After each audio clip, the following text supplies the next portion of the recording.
Welcome সবাইকে the success মাস্টারে। গত ডেটে আমরা সংবিধান এবং সংবিধান সম্পর্কে বিশেষ কিছু গুরুত্বপূর্ণ কিছু জিনিস বা সংবিধানের বৈশিষ্ট্য ওইগুলি নিয়ে আমরা আলোচনা করেছিলাম। আজকে আমরা সংবিধানের যে আমরা আর্টিকেল পড়েছিলাম, তফসিল পড়েছিলাম, তারপর সংবিধানের পার্ট বা অংশ কয়টি রয়েছে এগুলি পড়েছিলাম। আজকে আমরা সংবিধানের যে অংশ রয়েছে, পার্ট রয়েছে, যেটা ছিল মূল সংবিধানে 22টি এবং বর্তমানে রয়েছে কয়টি 25টি। এই 25টি আমরা পার্টগুলি নিয়ে, বিভাগগুলি নিয়ে বা অংশগুলি নিয়ে আমরা আজকে আলোচনা করব। যেমন দেখো, পার্ট 1 পার্ট 1 এর আন্ডারে কোন কোন বিষয়গুলি রয়েছে এবং সেটা কোন আর্টিকেল, কোন ধারা বা কোন অনুচ্ছেদের মধ্যে পড়েছে সেটা। এই আর্টিকেল বা অনুচ্ছেদগুলি নিয়ে আমরা নেক্সট ক্লাসে আলোচনা করব, যে আমরা কোন কোন আর্টিকেলে বা কত নং ধারা বা কত নং অনুচ্ছেদে কোন কোন পয়েন্টগুলি পড়ছে সেটা আমরা একটা পরে নেক্সট ক্লাসে আলোচনা করব। কিন্তু আজকে যেটা আমরা আলোচনা করছি সেটা হচ্ছে পার্ট বা অংশগুলি নিয়ে। যেহেতু মূল সংবিধানে রয়েছে 22টি, সেহেতু আমরা ওই 22টি নিয়ে মূলত আজকে আলোচনা করছি, কিন্তু বর্তমানে রয়েছে টোটাল 25টি কিন্তু রয়েছে অংশ বা ধারা। এই যে অংশ বা ধারাগুলো, সেগুলো কি কি রয়েছে প্রথম দেখছি আমরা। 1 নম্বরের মধ্যে কি কি বিষয় রয়েছে, কি কি ম্যাটার রয়েছে, যে ভারতীয় ইউনিয়ন ও ভূখণ্ডগত এলাকা। ভারতীয় ইউনিয়ন এবং ভূখণ্ডগত এলাকা বলতে আমরা কি বুঝি, যে ভারতবর্ষ একটা রাষ্ট্র বা দেশ, সে যে রাষ্ট্র বা দেশ তার সীমানা কতটুকু হবে বা ভারতের মধ্যে যে কোন কোন রাজ্য তার অন্তর্ভুক্তি হতে পারে, এগুলি নিয়ে আমাদের আলোচনা করা হয়েছে পার্ট 1 এ। পার্ট 1 এ যে বিষয়টা নিয়ে আলোচনা করা হয়েছে সেটা হচ্ছে ভারতীয় ইউনিয়ন ও ভূখণ্ডগত এলাকা। এটা নিয়ে আমরা আলোচনা করেছি পার্ট 1 গেল। এই যে পার্ট 1 এর যে এই ম্যাটারটা, এই বিষয়টা, যে ভারতীয় ইউনিয়ন ও ভূখণ্ডগত যে এলাকা, সেটা আর্টিকেল কত নং ধারায় পড়ছে, 1 to 4। এই 1 to 4 এর মধ্যে 1, 2, 3, 4 এই 4টি ধারায় কিন্তু আলোচিত রয়েছে ভারতীয় ইউনিয়ন ও ভূখণ্ডগত এলাকা নিয়ে।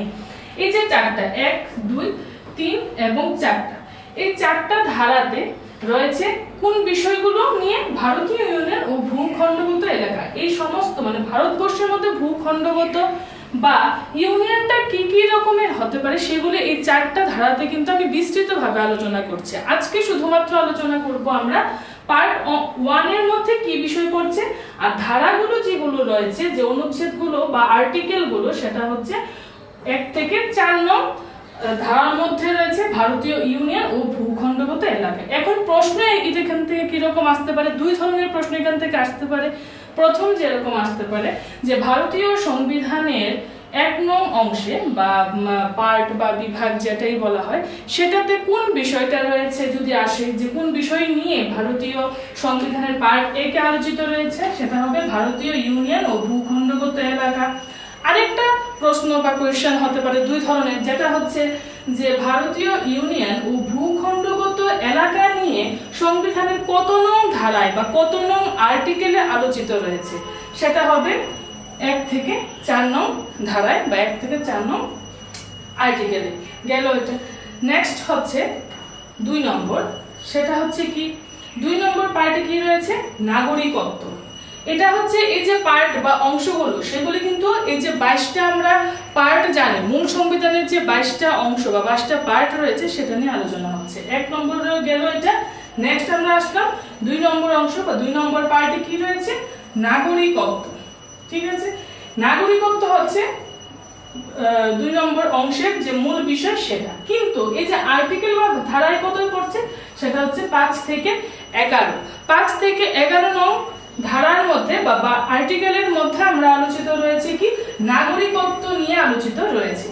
নাগরিকত্ব কি, নাগরিকত্ব যেরকম হচ্ছে, ধরো ভারতের মধ্যে আমাদের নাগরিক হতে হলে কি কি হতে হবে, যেমন ধরো আমাদের মা বাবার যে জন্ম, সেটা কিন্তু ভারতের মধ্যেই হতে হবে, তাহলে কিন্তু আমরা ভারতীয় নাগরিক হতে হলে এই সমস্তই থাকতে হবে। বা আমাদের জন্ম কিন্তু ভারতের মধ্যেই হতে হবে, ঠিক আছে। ভারতের বাইরে অন্য কোনো দেশে বা রাষ্ট্রে কিন্তু হলে আমরা ভারতীয় নাগরিক হিসেবে কিন্তু বিবেচিত হব না। যদি আমাদের মা বাবা ভারতবর্ষে যে কোনো রাজ্যে জন্মগ্রহণ বা জন্ম হচ্ছে তাদের, সেই ক্ষেত্রে কিন্তু আমরা ভারতীয় নাগরিক, বা আমাদের জন্ম ভারতবর্ষে, সে কিন্তু আমরা ভারতীয় নাগরিক হিসেবে বিবেচিত হব। নতুবা 3 নম্বর যেটা হচ্ছে যে ভারতের যে কোনো রাজ্যে 5 বছরের কিন্তু বসবাস করেছে এরকম ব্যক্তিকে কিন্তু আমরা ভারতীয় নাগরিক হিসেবে ধরতে পারি। প্রথমত হচ্ছে ভারতীয় নাগরিকত্ব আমরা তখনই বলবো যখন আমাদের মা বাবা ভারতবর্ষে যে কোনো রাজ্যে বসবাস করছে, নয়তো আমরা নিজে ব্যক্তিগতভাবে ভারতবর্ষের যে কোনো রাজ্যে আমরা জন্মগ্রহণ করেছি, তখন আমরা ভারতীয় নাগরিক হিসেবে বিবেচিত হব। আর 3 নম্বর নতুবা হচ্ছে যে আমরা ভারতবর্ষের যে কোনো রাজ্যে কমপক্ষে 5 বছর ধরে বসবাস করছি। যেমন ধরো আয়ারল্যান্ডের যে একজন যেমন শ্রীমতী এনি বেসান্ত, হ্যাঁ, উনি কিন্তু ভারতবর্ষে 5 বছরেরও বেশি সময় ধরে থেকেছিলেন। তো সেক্ষেত্রে কিন্তু ওনাকে ভারতীয় নাগরিক হিসেবেও কিন্তু বলা যেতে পারে।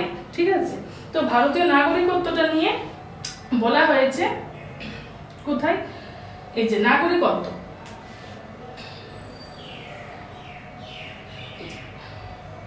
নাগরিকত্বটা নিয়ে বলা হয়েছে ভারতীয় সংবিধানের নাগরিকত্বটা নিয়ে বলা হয়েছে কত নং অংশের মধ্যে বা কত নং ধারার মধ্যে। এখানেও সেম প্রশ্নটাই আসতে পারে যে ভারতীয় নাগরিকত্ব যে বিষয়টা বা ম্যাটারটা সেটা সংবিধানের কত নং অংশে বা কত নং ধারায় আলোচিত রয়েছে, তখন আমাদের আনসার হবে পার্ট 2 তে।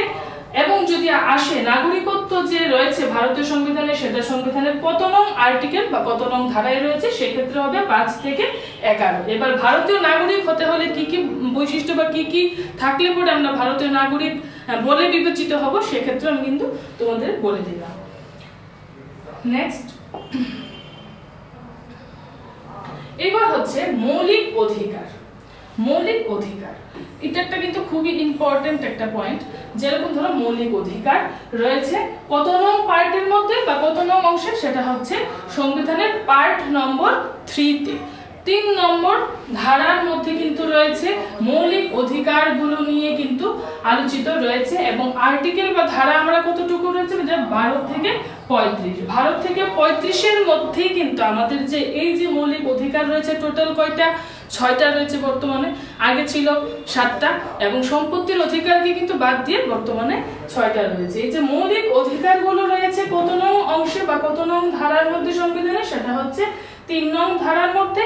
এবং যদি আসে যে কত নং আর্টিকেলে রয়েছে, সেটা হবে 12 থেকে 35 নং আর্টিকেল ধারা আর্টিকেলের মধ্যে রয়েছে মৌলিক অধিকারগুলো নিয়ে আলোচনা করা হয়েছে। যদিও এই যে মৌলিক অধিকার ধরো বা পরে আছে রাষ্ট্রের নির্দেশমূলক নীতিসমূহ, মৌলিক কর্তব্য, এই যে পয়েন্টগুলো সেটা কিন্তু সংবিধানে খুবই গুরুত্বপূর্ণ যে বিষয়গুলো রয়েছে সেগুলির মধ্যে কিন্তু এই 3টা পড়ছে, মৌলিক অধিকার, মৌলিক কর্তব্য, এগুলি নিয়ে কিন্তু আমরা এই যে ধারাগুলো বা আর্টিকেলগুলো রয়েছে 12 থেকে 35 আমরা আলোচনা করছি মৌলিক অধিকার, মানে যে 6টা মৌলিক অধিকার রয়েছে সেটা বিস্তৃতভাবে আলোচিত রয়েছে 12 থেকে 35 নং আর্টিকেলের মধ্যে। আমরা আমাদের নেক্সট ক্লাসের মধ্যে আমরা একটু বিস্তৃতভাবে আলোচনা করব যে এই যে 12 থেকে 35 নং ধারার মধ্যে কি কি মৌলিক অধিকার রয়েছে সেগুলো নিয়ে আমরা বিস্তৃত আলোচনা করব। তেমনি এই যে রয়েছে এখন দেখো এই যে 4 নম্বর, নেক্সট হচ্ছে 4 নম্বর।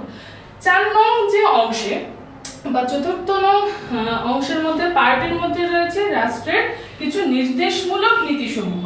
নির্দেশমূলক নীতিসমূহ মানে কি? Directive principles. আমরা আগে যে ক্লাসে পড়েছিলাম যে নির্দেশমূলক যে নীতিসমূহগুলো রয়েছে সেগুলোও কিন্তু এক ধরনের অধিকার, কিন্তু আমরা জানি যে মৌলিক অধিকারগুলো যদি ক্ষুণ্ণ হয় আমাদের, তাহলে কিন্তু সেগুলি যদি আমরা আদালতের দ্বারস্থ হই সেক্ষেত্রে কিন্তু আমাদের শাস্তি হয়, বা আমাদের যদি ক্ষুণ্ণ করার কেউ চেষ্টা করে সেক্ষেত্রে কিন্তু শাস্তি হয়। কিন্তু যদি নির্দেশমূলক নীতিসমূহ যদিও আমাদের মৌলিক অধিকারের মধ্যেই পড়ে, সেগুলি কিন্তু যদি আমাদের ক্ষুণ্ণ হয় তাহলে কিন্তু সেগুলি আদালত কর্তৃক বলবৎযোগ্য নয়, অর্থাৎ আমরা আদালতের দ্বারস্থ সেক্ষেত্রে কিন্তু হতে পারবো না।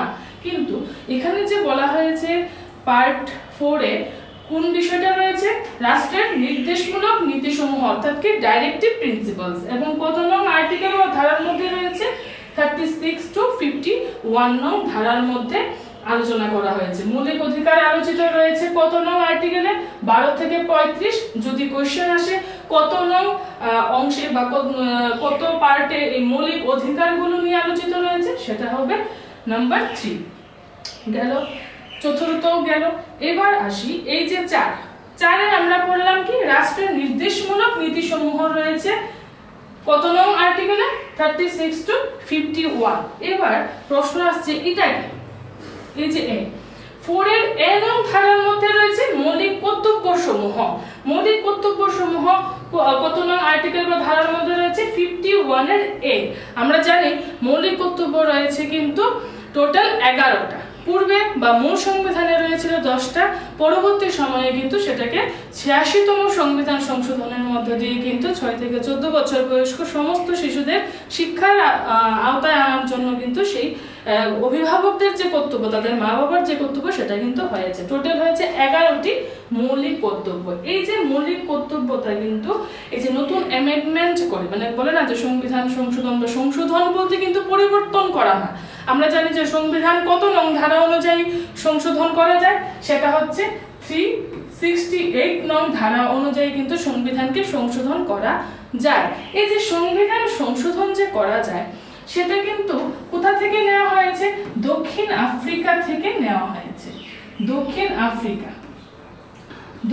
আফ্রিকা থেকে। আমরা জানি যে আমাদের যে ভারতীয় সংবিধান সেটা কিন্তু বিভিন্ন দেশের বা বিভিন্ন রাষ্ট্রের সংবিধানের থেকে গুরুত্বপূর্ণ বিষয়গুলি নিয়ে ইনক্লুড করেই কিন্তু আমাদের ভারতীয় সংবিধানটা হয়েছে।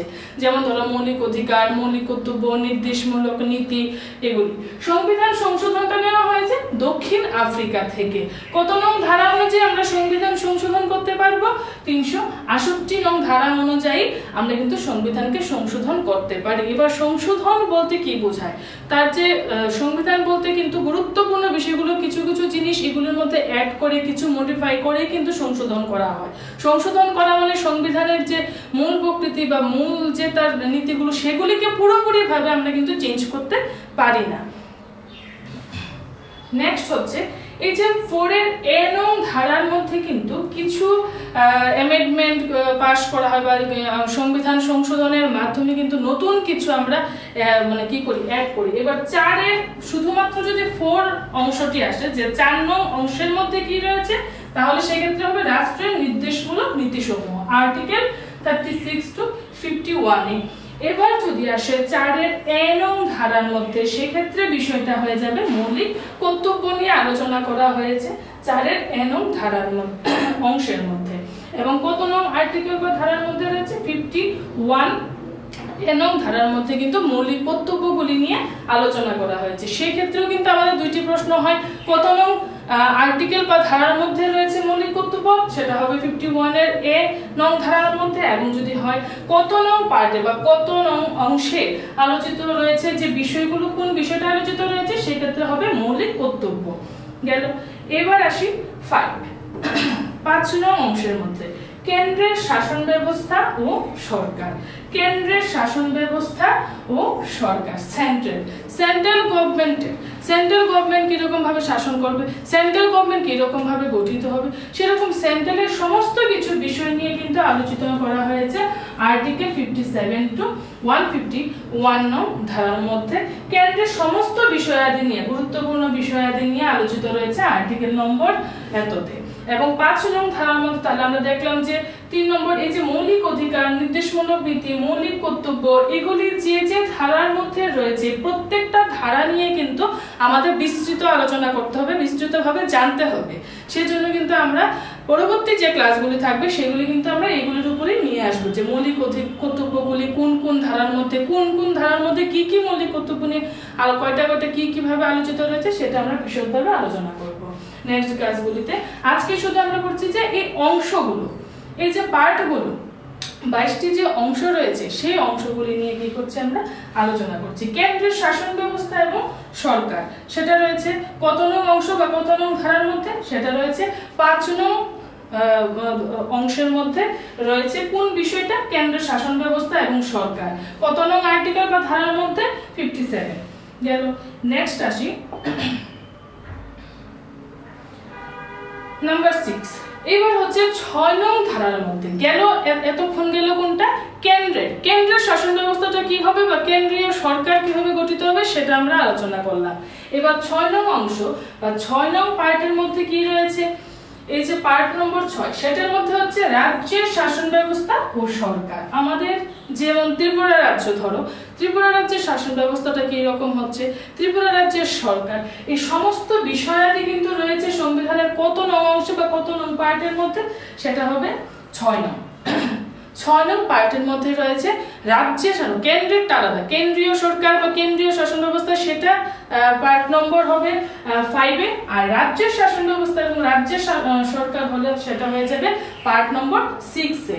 এবং ধারা কত হবে 152 টু 37 আর্টিকেল বা ধারা নম্বর হচ্ছে এটা। রাজ্যের বলতে পারে যে রাজ্যের শাসন ব্যবস্থা বা রাজ্য সরকার নিয়ে সংবিধানের কত নং ধারায় বা কত নং আর্টিকেল আলোচিত রয়েছে, তখন আমাদের আনসার হবে 152 থেকে 237 নং ধারায়। যদিও আমরা পরবর্তী যে ক্লাসগুলো থাকবে আমাদের সেক্ষেত্রে কিন্তু আমরা বিশদভাবে আর্টিকেলগুলো নিয়ে কিন্তু আলোচনা করব। আজকে আমরা পার্টগুলো নিয়ে আলোচনা করছি। 6-7 নম্বর নেক্সট হচ্ছে সপ্তম সংবিধান সংশোধনের মাধ্যমে এটি রদ করা হয়েছে, সেটা হয়েছে 238 নং। বর্তমানে কিন্তু আর্টিকেল বা ধারা নং 238 যেটা রয়েছে সেটা কিন্তু বর্তমানে নেই, যে যদিও বা এই যে সপ্তম সংবিধান সংশোধনের মাধ্যমে 1956 এর মাধ্যমে এটিকে রদ করা হয়েছে। মানে এই যে আর্টিকেল নম্বরটা যে 238টা, সেটা কিন্তু 1956 সালে 1956 সালে কিন্তু সংবিধান সংশোধনের মাধ্যমে কততম সপ্তম সংবিধান সংশোধনের মাধ্যমে এত সালে 238 নং ধারাটিকে কিন্তু বন্ধ করে দেওয়া হয়েছে, টোটালি রদ করে দেওয়া হয়েছে, বন্ধ করে দেওয়া হয়েছে। এখান থেকেও কিন্তু কোশ্চেন থাকতে পারে যে বর্তমানে কত নং আর্টিকেল বা কত নং ধারাটিকে রদ করা হয়েছে, তাহলে হবে 238 নং ধারায়, বা বলতে পারে যে 238 নং ধারাটি সংবিধানের কততম সংবিধান সংশোধনের মাধ্যমে রদ করা হয়েছে, তাহলে আনসার হবে সপ্তমতম সংবিধান সংশোধনের মাধ্যমে 238 নং যে ধারা বা আর্টিকেল রয়েছে সেটিকে কিন্তু রদ করা হয়েছে। নেক্সট 8 নম্বর কেন্দ্রশাসিত অঞ্চলের প্রশাসনিক ব্যবস্থা। কেন্দ্রশাসিত অঞ্চল, এবার আসো কেন্দ্রশাসিত অঞ্চল কোনগুলি? Union territories. টোটাল কয়টা রয়েছে? 8টি রয়েছে ইউনিয়ন টেরিটরিজ। মানে কোনগুলো?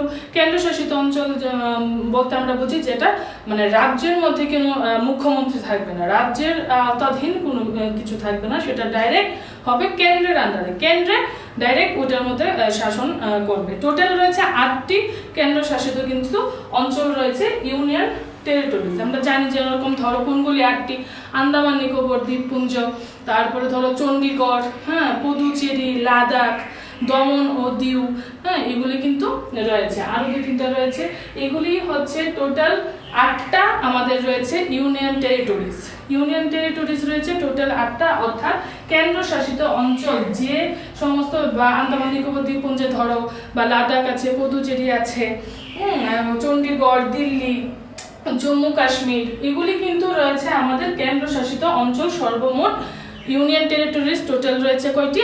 8টি। এই যে কেন্দ্রশাসিত অঞ্চল যেটা নাকি ডাইরেক্ট কেন্দ্র থেকে শাসন করা হয়, সেটা আমাদের সংবিধানের পার্ট নম্বর 8 নং অংশের মধ্যে কেন্দ্রশাসিত অঞ্চলের প্রশাসনিক ব্যবস্থা নিয়ে আলোচিত করা হয়েছে।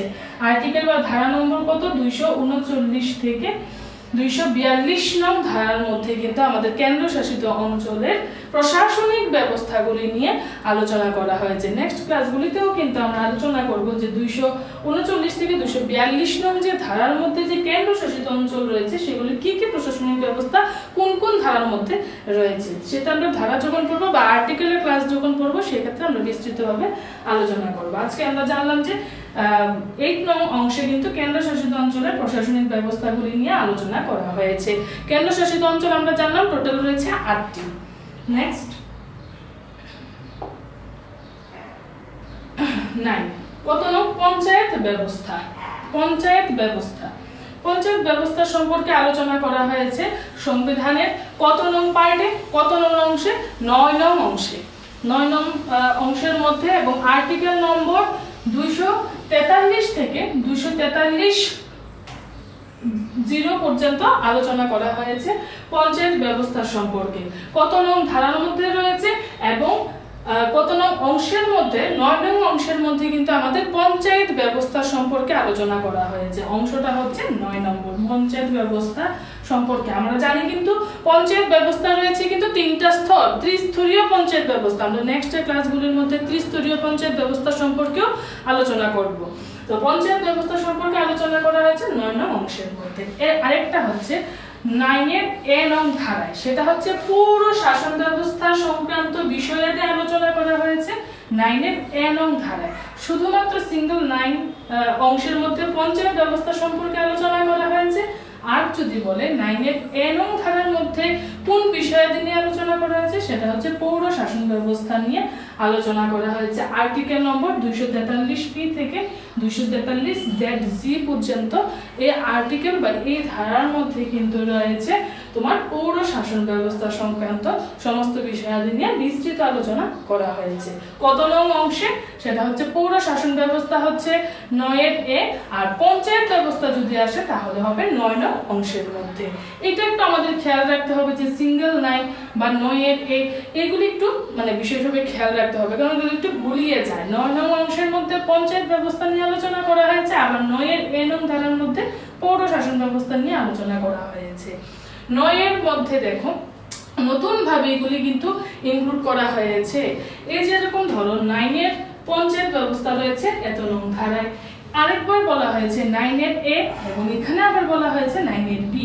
9 নং অংশের এ নং যে ধারাটা রয়েছে বা অংশটা রয়েছে সেটার মধ্যে পৌর শাসন ব্যবস্থা, আর 9 এর যে বি ধারা রয়েছে সেটার মধ্যে রয়েছে সমবায় সমিতি নিয়ে আলোচনা করা হয়েছে।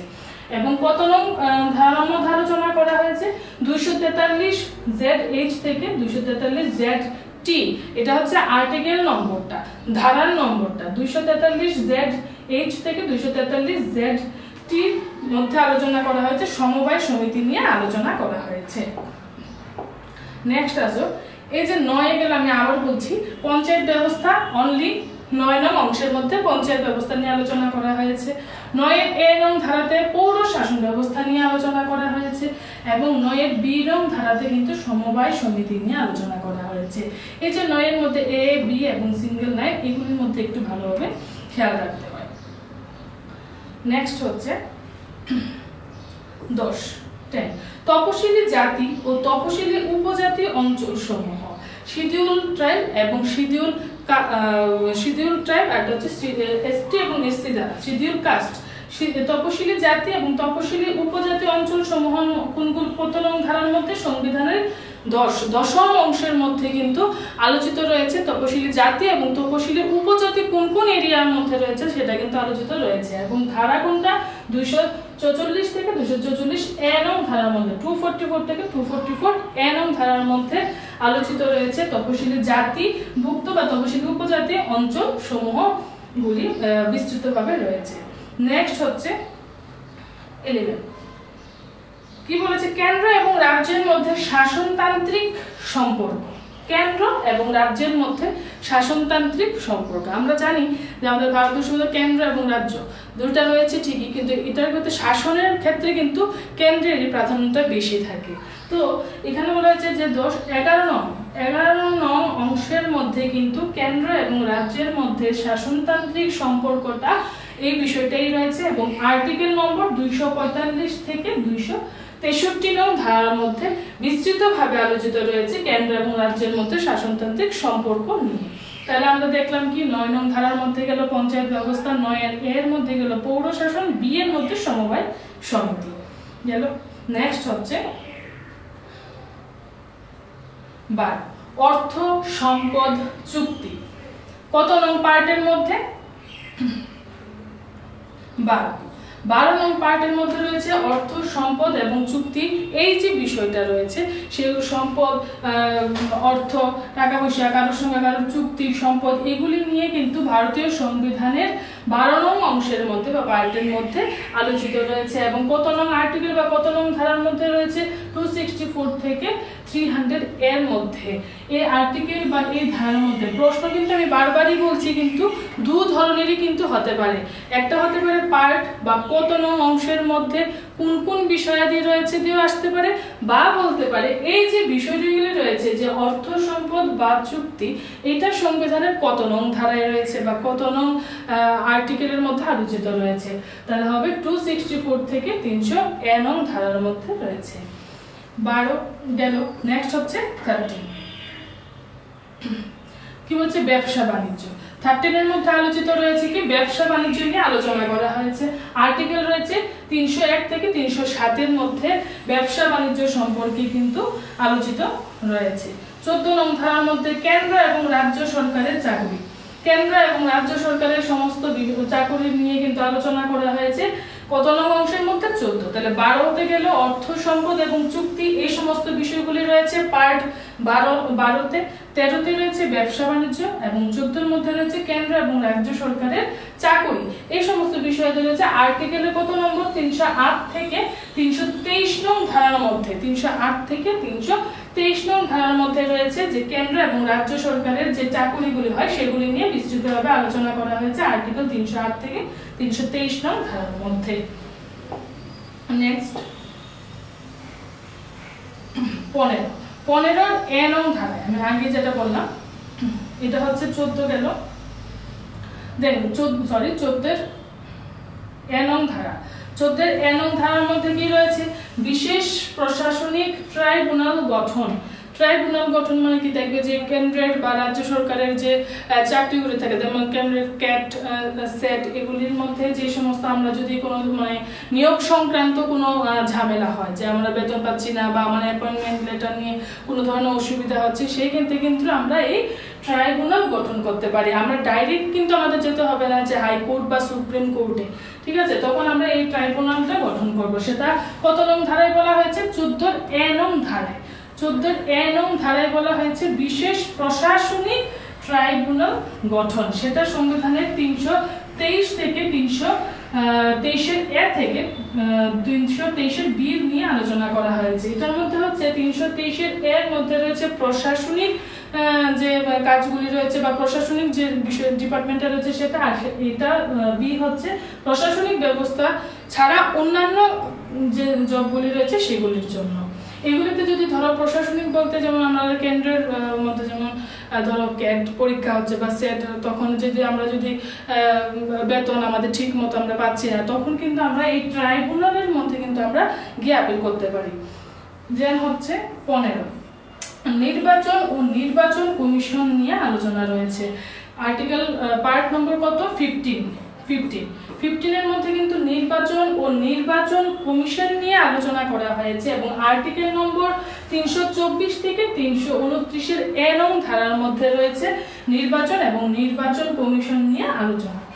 দেন হচ্ছে 16 নম্বর তপশিলি জাতি ও তপশিলি উপজাতিদের এবং ইঙ্গ ভারতীয়দের জন্য বিশেষ ব্যবস্থা গ্রহণ।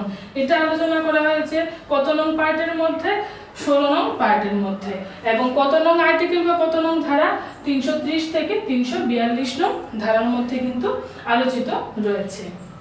আমাদের এখন শুধু এই যে পার্টগুলো এই যে অংশগুলো এগুলি কিন্তু মনে রাখতে হবে যে কোন কোন পার্ট বা কোন কোন অংশে কোন কোন বিষয়াদি নিয়ে আলোচনা করা হয়েছে এবং আমাদের এটাও মনে রাখতে হবে যে কোন কোন ধারায় বা কোন কোন আর্টিকেলের মধ্যে কি কি বিষয়াদি নিয়ে আলোচনা করা হয়েছে। যে তোমরা আজকে পার্টগুলি পড়ছি সে তোমরা পার্টগুলি নিয়ে আলোচনা করব। নেক্সট ক্লাসে কিন্তু আমরা ধারাগুলি নিয়েও কিন্তু বিস্তৃতভাবে আলোচনা করতে হবে।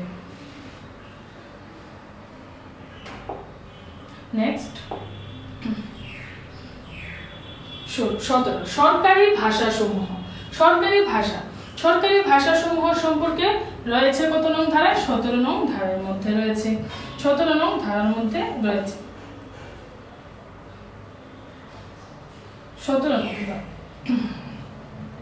17 নং যদি বলে যে সংবিধানের যে অংশ বা সংবিধানের যে 17 নং ধারার মধ্যে কোন বিষয়টি রয়েছে যদি কোয়েশ্চেন আসে তাহলে সেই ক্ষেত্রে হবে সরকারি ভাষাসমূহ সম্পর্কে আলোচনা করা হয়েছিল পার্ট 17 নং ধারার মধ্যে, এবং আর্টিকেল হচ্ছে 343 থেকে 351 নং ধারার মধ্যে আলোচনা করা রয়েছে সরকারি ভাষাসমূহ সম্পর্কে। এবং হচ্ছে 18 জরুরি অবস্থা সংক্রান্ত বিষয়াদি। জরুরি অবস্থা সংক্রান্ত বিষয়াদি সম্পর্কে রয়েছে পার্ট 18 অংশের মধ্যে বা পার্ট 18তে রয়েছে জরুরি ব্যবস্থা সংক্রান্ত বিষয়াদি নিয়ে আলোচনা করা হয়েছে। সেটা আর্টিকেল কত 352 থেকে 360 নং ধারার মধ্যে রয়েছে। যেহেতু আমরা জানি যে 22টি অংশ রয়েছে, সেহেতু আমাদের জিওগ্রাফির ক্ষেত্রে দেখো শুধুমাত্র সংবিধানটাই রয়েছে, তো সেই ক্ষেত্রে কিন্তু আমাদের একটু ডেপথে গিয়ে একটু ভিতরে গিয়ে গভীরে গিয়ে কিন্তু আমাদের জানতেই হবে বা পড়তেই হবে, যেহেতু সংবিধানের শুধু কনস্টিটিউশনটাই রয়ে গেছে। তো সেই ক্ষেত্রে কিন্তু আমাদের এই আর্টিকেল বলো বা তফসিলগুলো বলো বা অংশগুলো বলো, সেগুলো কিন্তু একটু বিস্তৃতভাবে জানতেই হবে। যে কোনো একটা এই 22টা বা 25টা যে ধারা বা অংশগুলো যে রয়েছে, সেক্ষেত্রে কিন্তু যে কোনো একটি ধারা বা অংশ দিয়ে কিন্তু বলতে পারে যে এই অংশ বা এই ধারার মধ্যে কোন বিষয়টি নিয়ে আলোচনা করা হয়েছে। যেমন ধরো বলতে পারে সংবিধানের কত নং অংশে বা পার্টে যে সরকারি ভাষাসমূহগুলো রয়েছে, তখন কিন্তু সেটা আনসার হবে 17। 18 নং ধারার মধ্যে জরুরি অবস্থা সংক্রান্ত বিষয়াদি এবং আর্টিকেলটা হচ্ছে এত। 19 ফৌজদারি মামলা থেকে রাষ্ট্রপতি ও রাজ্যপালদের নিষ্কৃতি দেওয়ার ব্যবস্থা। ফৌজদারি মামলা থেকে রাষ্ট্রপতি ও রাজ্যপালদের নিষ্কৃতি দেওয়ার ব্যবস্থা সম্পর্কে আর্টিকেল পার্ট নম্বর কত নং অংশে আলোচনা রয়েছে, সেটা হচ্ছে 19, এবং আর্টিকেল 361 থেকে 367 367 নং ধারায় আলোচনা করা রয়েছে।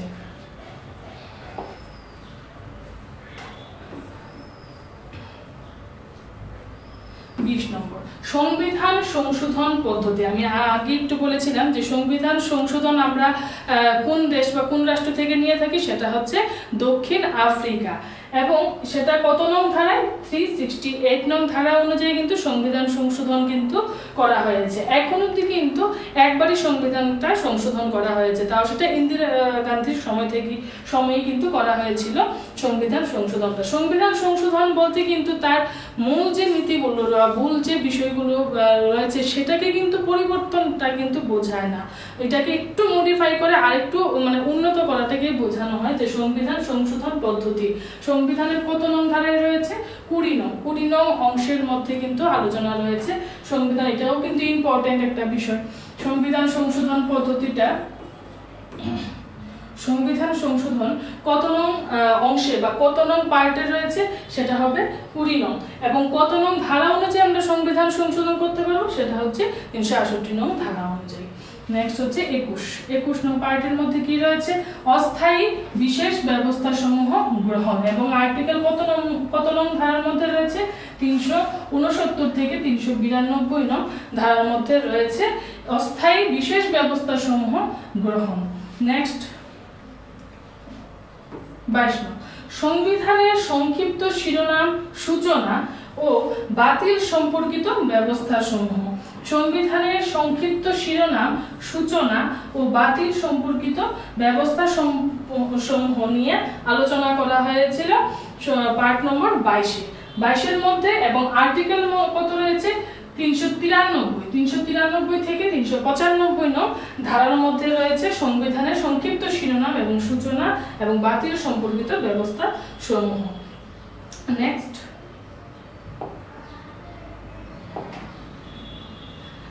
এবার আমরা আসি এই যে পার্ট 5।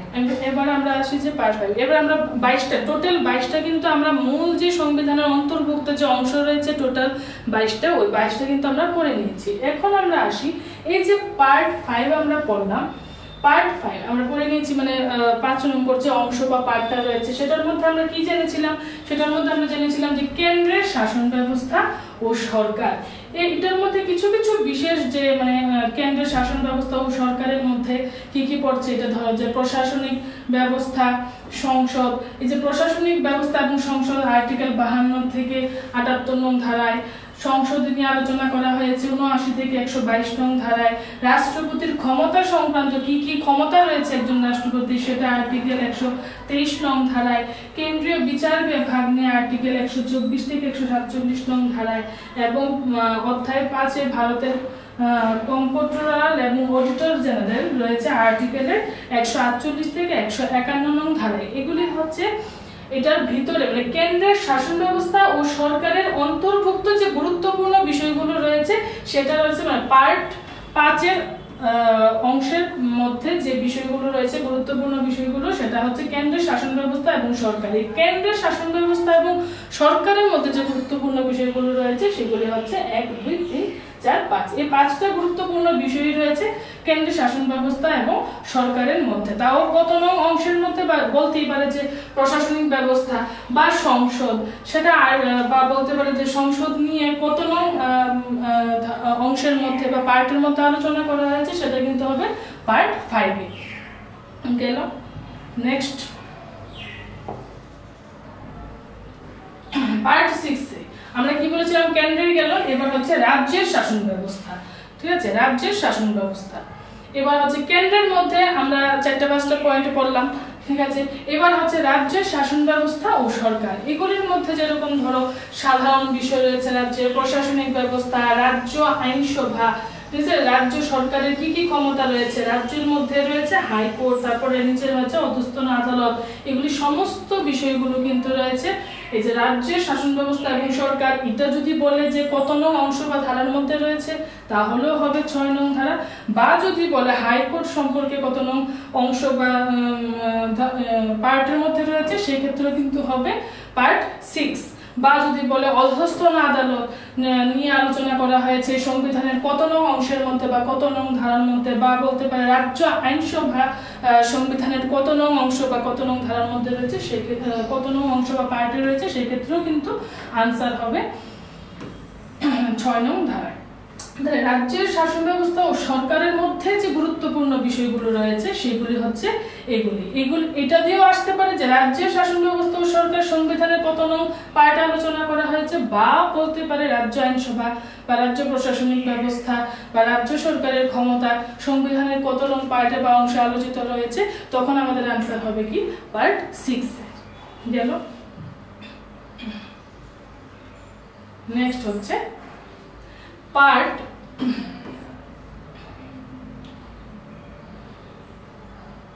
আচ্ছা 6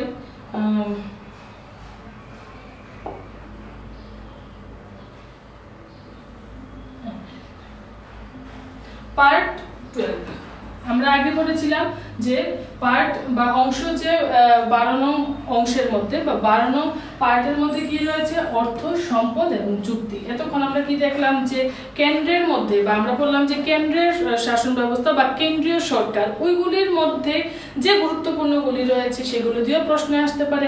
বা আমরা বললাম যে রাজ্যের হাইকোর্ট হতে পারে, রাজ্যের অধস্তন আদালত হতে পারে, সেটা আমরা কত নং পার্টের মধ্যে পড়ে সেটাও আমাদের কোশ্চেনে আসতে পারে। মানে ভিতরে যে পয়েন্টগুলো রয়েছে গুরুত্বপূর্ণ পয়েন্টগুলো ওইগুলো নিয়ে একটু বলছি, যে সেটা হচ্ছে পার্ট 12।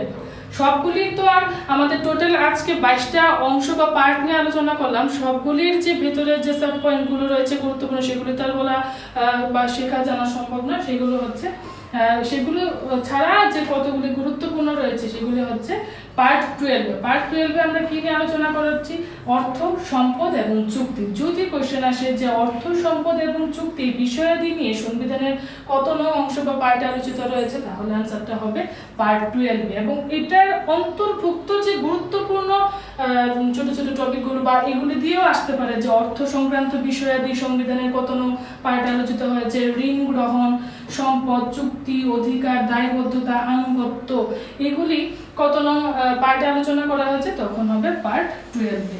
বা সম্পত্তির অধিকার, বা এতটুকু আসতে পারে যে সম্পত্তির অধিকার কত নং ধারায়। যেহেতু আজকে আমরা আর্টিকেলের ক্লাস করছি না, সে তবুও আমি বলছি যে আর্টিকেল 300 নং ধারায় রয়েছে সম্পত্তির অধিকার। বা আমাদের প্রশ্ন আসতে পারে, যেহেতু আমরা শুধু পড়ে নিলাম যে অর্থ, সম্পদ এবং চুক্তি পার্ট 12 আলোচনা করা হয়েছে, এখন এগুলির অন্তর্ভুক্ত যে মেইন টপিক কিছু রয়েছে যেমন সম্পত্তির অধিকার, সেটা যদি আসে যে সংবিধানের কত নং পার্টের মধ্যে সম্পত্তির অধিকার রয়েছে, সেক্ষেত্রেও কিন্তু আমাদের আনসার হবে পার্ট 12 এর। ওকে, নেক্সট পার্ট 40, কেন্দ্র এবং রাজ্য সরকারের চাকরি। আমরা জানলাম তখন আগে পড়ে এসেছিলাম কেন্দ্র এবং রাজ্য সরকারের চাকরি কত নং পার্টে আলোচনা করা হয়েছিল, পার্ট 4 এ। এবার চাকরি এবং পাবলিক সার্ভিস কমিশন, সেটা হচ্ছে শুধুমাত্র যদি চাকরি হয় তাহলে আর্টিকেলের 308 থেকে 314 নং ধারায় চাকরি সংক্রান্ত বিষয়াদি আলোচনা করা হয়েছিল পার্ট 14 এ। এবং পাবলিক সার্ভিস কমিশন আর্টিকেল 315 থেকে 323, এটাও কিন্তু আলোচনা করা হয়েছিল যদি পার্ট করে আসে। যদি বলে কেন্দ্র এবং রাজ্য সরকারের চাকরি তাহলে হবে পার্ট 14, বা শুধু চাকরি সংক্রান্ত বিষয় তাহলে পার্ট 14 এ আলোচনা করা হয়েছিল। বা পাবলিক সার্ভিস কমিশন আর্টিকেল কত নম্বরে আসতে পারে, 315 থেকে 323 নং ধারায় বা আর্টিকেলে আমরা কিন্তু পাবলিক সার্ভিস কমিশন নিয়ে আলোচনা করা হয়েছিল। এবং সংবিধানের কত নং পার্টে আলোচনা করা হবে, সেটা হচ্ছে আনসার হবে 14। নেক্সট সরকারি ভাষাসমূহ, আমরা আগেও পড়েছি যে সরকারি ভাষাসমূহ নিয়ে আলোচনা করা হয়েছিল 17 নং পার্টে। ঠিক আছে, 17 নং পার্টের মধ্যে কিন্তু আলোচনা করা হয়েছিল যে কি কি সরকারি ভাষাগুলি হবে সেগুলি। যেরকম ধরো এটার মধ্যে আবার গুরুত্বপূর্ণ পয়েন্টগুলো যেমন রাষ্ট্রীয় ভাষা, আঞ্চলিক ভাষাসমূহ কি কি হবে, সুপ্রিম কোর্ট, হাইকোর্টে আমরা কি কি ভাষা ব্যবহার করব, বিশেষ নির্দেশাবলী, এগুলি কিন্তু সমস্ত কিছু আলোচনা করা হয়েছিল পার্ট 17 এ। সরকারি ভাষাসমূহ তো ঠিকই আছে, সরকারি ভাষাসমূহ কিন্তু আমরা সংবিধানের এই পার্টটাতে আলোচনা করেছি। সরকারি ভাষাসমূহের মধ্যে যে গুরুত্বপূর্ণ টপিকগুলো আসে সেগুলি ভাষা নিয়ে, যেমন রাষ্ট্রীয় ভাষা, আঞ্চলিক ভাষা, সুপ্রিম কোর্ট, হাইকোর্টের ভাষা, এগুলি সবগুলি আনসার হবে পার্ট 17 এ। ক্লিয়ার? নেক্সট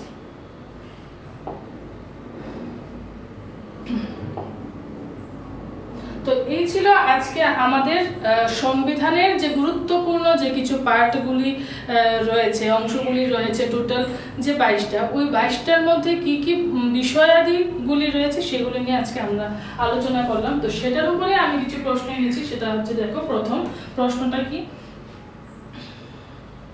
সংবিধানের কোন অংশে সংবিধানের কোন অংশে কেন্দ্র শাসন ব্যবস্থা ও সরকার নিয়ে আলোচনা করা হয়েছিল? প্রশ্ন আসতেই পারে, তাহলে সেক্ষেত্রে হবে পার্ট 5 এ। 5 নং অংশে সংবিধানের কেন্দ্রের শাসন ব্যবস্থা এবং সরকার নিয়ে আলোচনা করা হয়েছে। 2 মানে প্রশ্নটা এরকম ধরো যে কোশ্চেনগুলি কিরকম আসতে পারে, কোশ্চেনগুলির ধরনটাই আমি বলছি। সংবিধানের কোন অংশে ইউনিয়ন ও ভূখণ্ড এলাকা নিয়ে আলোচনা করা হয়েছে, সেটা আমরা কিন্তু প্রথমেই পড়েছিলাম আজকের স্লাইডে, সেটা হচ্ছে পার্ট 1।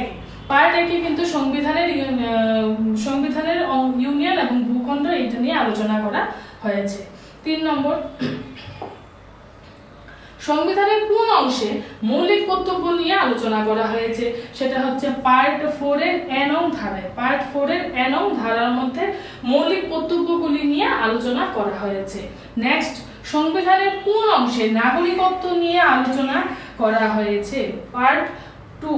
পার্ট 2 2 নং অংশে বা 2 নং পার্টের মধ্যে কিন্তু আমরা আমাদের সংবিধানের নাগরিকত্ব হতে গেলে বা নাগরিক হতে গেলে যে 3টা শর্ত আমি বললাম যে ভারতীয় নাগরিক হতে গেলে এটাই মানে বিবেচিত হতে গেলে এইটা থাকা দরকার, সেটা কিন্তু আলোচনা করা হয়েছিল পার্ট 2 এর মধ্যে। নেক্সট 5 নম্বর হচ্ছে রাষ্ট্রের নির্দেশমূলক নীতিসমূহ সংবিধানের কোন অংশে আলোচনা করা হয়েছে। রাষ্ট্রের নির্দেশমূলক, যেহেতু আজকে শুধু অংশগুলি বা পার্টগুলি নিয়ে আলোচনা করা হয়েছে, তাই সবগুলি প্রশ্ন কিন্তু পার্ট বা অংশের উপরেই নির্ভর করে মানে রেখেছি। রাষ্ট্রের নির্দেশমূলক নীতিসমূহ সংবিধানের কোন অংশে আলোচনা করা হয়েছে, বা নির্দেশমূলক নীতিসমূহ তো বোঝা গেল যে কি, সেটা হচ্ছে পার্ট 4-এ পার্ট 4-এ কিন্তু আমরা নির্দেশমূলক নীতিসমূহ নিয়ে আলোচনা করেছি। নেক্সট, সংবিধানের কোন অংশে মৌলিক অধিকার নিয়ে, মৌলিক অধিকার, আগেরটা ছিল মৌলিক কর্তব্য, এখনটা হচ্ছে মৌলিক অধিকার নিয়ে আলোচনা করা হয়েছে, সেটা হচ্ছে পার্ট 3। পার্ট 3 এর মধ্যে কিন্তু মৌলিক অধিকারগুলো নিয়ে আলোচনা করা হয়েছে। পার্টগুলি আমাদের এক একটা 22টা পার্ট রয়েছে, এর মধ্যে যখন আমরা সবগুলি জানা দরকার, তার মধ্যেও কিন্তু আমাদের কিছু কিছু পড়ার ফলে কিন্তু কিছু কিছু ইম্পর্টেন্ট আমরা নিজেরাও বুঝে কিন্তু পড়ে দিই। তো সেই ক্ষেত্রে আমাদের পুরোটা আগে জানতে হবে যে 22টি অংশে বা অনুচ্ছেদে কি কি রয়েছে সেগুলো। নেক্সট হচ্ছে রাজ্যের শাসন ব্যবস্থা ও সরকার সংবিধানের কোন অংশে আলোচনা করা হয়েছে, সেটা হচ্ছে পার্ট 6-এ। পার্ট 6-এ আলোচিত করা হয়েছে। রাজ্যের শাসন ব্যবস্থা ও সরকার, রাজ্যের, এটা কিন্তু কেন্দ্রের বলছে না, প্রশ্নটা দেখতে হবে যে রাজ্যের বললো না কেন্দ্রের। এখানে বলছে রাজ্যের শাসন ব্যবস্থা ও সরকার সংবিধানের কোন অংশে আলোচনা করা হয়েছে, পার্ট 6-এ আলোচনা করা হয়েছে। নেক্সট, সংবিধানের কোন অংশে তপশিলি জাতি ও তপশিলি উপজাতিদের ও লিঙ্গ ভারতীয়দের জন্য বিশেষ ব্যবস্থা গ্রহণ করা হয়েছে, সেটা হবে পার্ট 16-তে। পার্ট 16-তে আলোচনা করা হয়েছে তপশিলি জাতি উপজাতি এবং লিঙ্গ ভারতীয়দের নিয়ে গেল।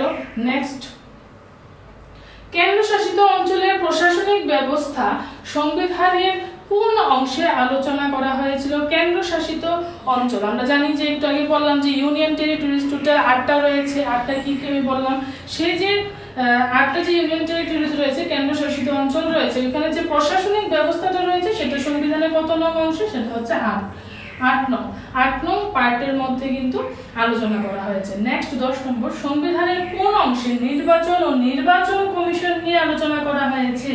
Election commission. ইলেকশন কমিশন নিয়ে সংবিধানের কত নং পার্টে আলোচিত হয়েছে? 15 নং। এটাও কিন্তু ইম্পর্টেন্ট রয়েছে, ইম্পর্টেন্ট।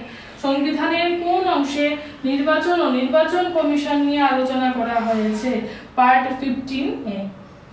নেক্সট 11, পঞ্চায়েত ব্যবস্থা সংবিধানের কোন অংশে আলোচনা করা হয়েছে? পঞ্চায়েত ব্যবস্থা মানে ত্রিস্তরীয় পঞ্চায়েত ব্যবস্থা, ত্রিস্তরীয় পঞ্চায়েত স্তর রয়েছে, সেটা হচ্ছে পার্ট 9-এ আলোচনা করা হয়েছিল পঞ্চায়েত ব্যবস্থা কিরকম হবে।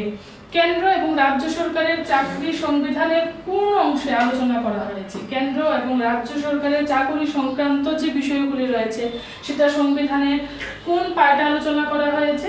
সেটা হচ্ছে 14 নং অংশের মধ্যে কিন্তু কেন্দ্র এবং রাজ্য সরকারের সংবিধানের যে চাকরি সংক্রান্ত বিষয়াদি রয়েছে সেগুলো আলোচনা করা হয়েছে। নেক্সট, তপশিলি জাতি ও তপশিলি উপজাতি অঞ্চল সমূহ নিয়ে সংবিধানের কোন অংশে আলোচনা করা হয়েছে? এটা হচ্ছে 10 নম্বর। 10 নং পার্টের মধ্যে কিন্তু আলোচনা করা হয়েছে তপশিলি জাতি এবং তপশিলি উপজাতিদের মানে আওতাধীন কোন কোন মানে অঞ্চল হবে, কোন কোন এরিয়াগুলি হবে, সেটা নিয়ে কিন্তু সংবিধানের কত নং ইয়ার মধ্যে পার্টের মধ্যে আলোচনা রয়েছে? 10 নম্বর। সংবিধানের কোন অংশে কেন্দ্র এবং রাজ্যের মধ্যে শাসনতান্ত্রিক সম্পর্ক, কেন্দ্র এবং রাজ্য তার মধ্যে যে শাসনতান্ত্রিক বিষয়াদিগুলি রয়েছে সেটা কোন পার্টে আলোচনা করা হয়েছে? পার্ট 13। পার্ট 13 সংবিধানের কোন অংশে কেন্দ্র এবং রাজ্যের মধ্যে শাসনতান্ত্রিক সম্পর্ক নিয়ে আলোচনা করা হয়েছে? পার্ট 13-এ আলোচনা করা হয়েছে। নেক্সট, জরুরি অবস্থা সংক্রান্ত ব্যবস্থা সংবিধানের আমাদের 3 ধরনের কিন্তু জাতীয় জরুরি ব্যবস্থা কিন্তু জারি রয়েছে। সেই ক্ষেত্রে জরুরি অবস্থা সংক্রান্ত ব্যবস্থা সংবিধানের কোন অংশে রয়েছে? সেটা হচ্ছে পার্ট 18। পার্ট 18-এ আলোচনা করা হয়েছে যে জরুরি অবস্থা সংক্রান্ত বিষয়াদি কিন্তু সংবিধানের কত নং পার্ট বা অংশের মধ্যে রয়েছে? 18। নেক্সট হচ্ছে সংবিধান সংশোধন পদ্ধতি সংবিধানের কোন অংশে আলোচনা করা হয়েছে? এটাও কিন্তু একটা ইম্পর্টেন্ট প্রশ্ন। সংবিধান সংশোধন পদ্ধতি সংবিধানের কোন অংশে, সেটা হচ্ছে কোন অংশে, এটা কিন্তু বলছে না যে কোন ধারায়, ধারা হলে হবে 368 নং ধারায়, বলছে যে কোন অংশে, সেটা হচ্ছে পার্ট 20-তে। পার্ট 20-তে আলোচনা করা হয়েছে সংবিধান সংশোধন নিয়ে। ক্লিয়ার? নেক্সট হচ্ছে তো এই ছিল আজকে আমাদের কতগুলি পার্ট বা যে অংশগুলো আমরা আলোচনা করলাম বা ডিসকাস করলাম সেগুলির উপর ভিত্তি করে কয়েকটা প্রশ্ন, যে কিরকম প্রশ্নগুলি হতে পারে বা কিরকম প্রশ্ন তোমাদের আসতে পারে সেটা কিন্তু অংশ দিয়েও আসতে পারে, আবার আর্টিকেল বা ধারাগুলো দিয়ে আসতে পারে। যেহেতু আজকে আমরা অংশগুলি নিয়ে আলোচনা করেছি তাই অংশগুলির উপরে ভিত্তি করে কিন্তু প্রশ্নগুলি হয়েছে। নেক্সট ক্লাসে আমরা আর্টিকেলগুলো নিয়েও কিন্তু বিস্তৃতভাবে আলোচনা করব।